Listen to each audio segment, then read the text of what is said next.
גברתי היושבת בראש, שרים, חברי הכנסת, מזה שבוע ישנה עננה שמרחפת מעל פתיחת שנת הכדורגל הבאה עלינו.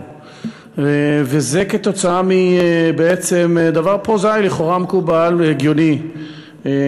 מינתה השרה ועדת זליכה, וגם יושב ראש ההתאחדות מינה ועדה מטעמו, ועדת דודי כהן, רב ניצב לשעבר בדימוס, ולמעשה שתי הוועדות באופן מאוד מפתיע הגישו המלצות שיש בהן מטעם מאוד מרשים בהקשר של המבנה של הליגה בכדורגל, המלצות למנהלת, וגם לגבי זהות לא ברמה האישית אלא ברמה הגנרית, מי יכול בעצם להיות יושב ראש ומי לא, בעיקר מי לא, במובן הזה שישנה אמירה מאוד ברורה שלא תהיה לו זיקה לקבוצה וגם קצב קדנציות.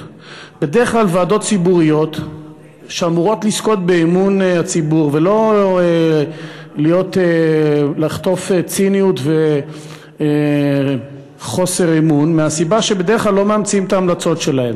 וכאן מי שבאו לאמץ את ההמלצות, נשמעה דחייה כמעט טוטלית של ראשי הקבוצות, ובסופו של דבר נאלצה השרה, ובצדק אני חושב, אבל אני אשמח לשמוע כמובן, כמי שעמד גם בראש ועדה ציבורית שהשרה מינתה, אני יכול להגיד שרוב ההמלצות של הוועדה שאני הגשתי אומצו, או חלקם נמצאים בתהליך של עבודה.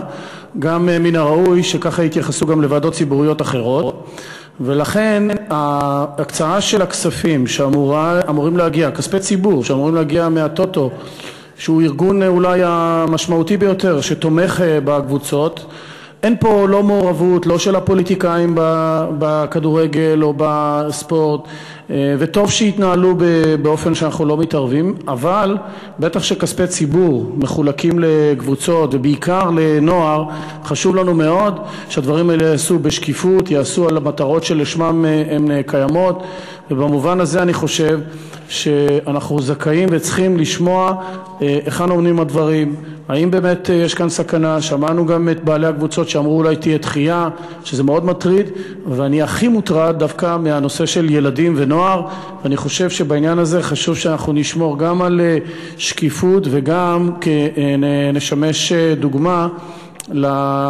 בספורט, לערכים בספורט, ואני בטוח שהשרה תדע להשיב לנו על העניין הזה. תודה רבה.